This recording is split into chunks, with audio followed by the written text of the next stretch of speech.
Angka pernikahan di Indonesia menunjukkan tren penurunan yang signifikan, mencapai titik terendah dalam 1 dekade terakhir. Menurut data terbaru dari Laporan Statistik Indonesia, terdapat 1,58 juta pernikahan di dalam negeri pada tahun 2023, turun sebesar 7,51% dibandingkan dengan tahun sebelumnya 2022, year on year. Penurunan ini juga menandai angka yang mencapai 28% lebih rendah dibandingkan dengan 10 tahun sebelumnya. Para ahli memperkirakan bahwa tren penurunan ini akan berlanjut dalam 10 tahun mendatang, dengan semakin banyak orang memilih untuk menunda pernikahan hingga usia 30-an menjadi hal yang umum.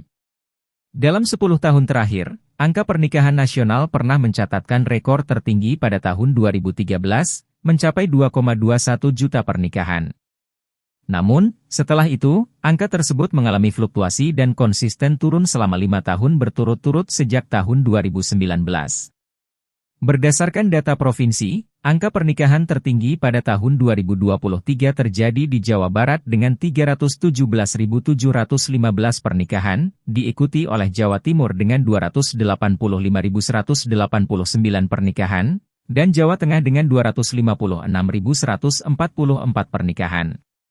Sementara itu, Papua Selatan mencatatkan angka pernikahan terendah pada tahun 2023, hanya sebanyak 871 pernikahan, diikuti oleh Papua Tengah dan Papua Barat dengan masing-masing 896 dan 1.113 pernikahan.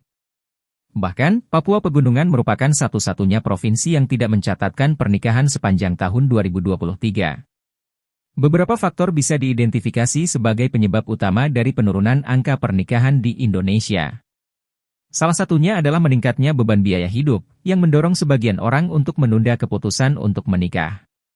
Biaya membesarkan anak juga menjadi pertimbangan penting, ditambah lagi dengan kesulitan dalam mewujudkan impian memiliki rumah sendiri. Fenomena serupa juga terjadi di negara-negara lain, seperti Jepang dan Korea Selatan, di mana banyak perempuan memilih untuk menunda pernikahan atau bahkan tidak menikah sama sekali demi fokus pada karir dan pekerjaan mereka. Penurunan angka pernikahan pada akhirnya juga berdampak pada total fertility rate, TFR, di Indonesia, yang saat ini mencapai angka 2,14.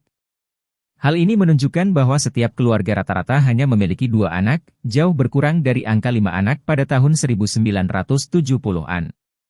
Dengan penurunan yang terus berlanjut, menjadi hal yang penting untuk menjaga agar TFR tidak turun di bawah angka 2 agar jumlah penduduk tidak mengalami penurunan, seperti yang terjadi di Jepang.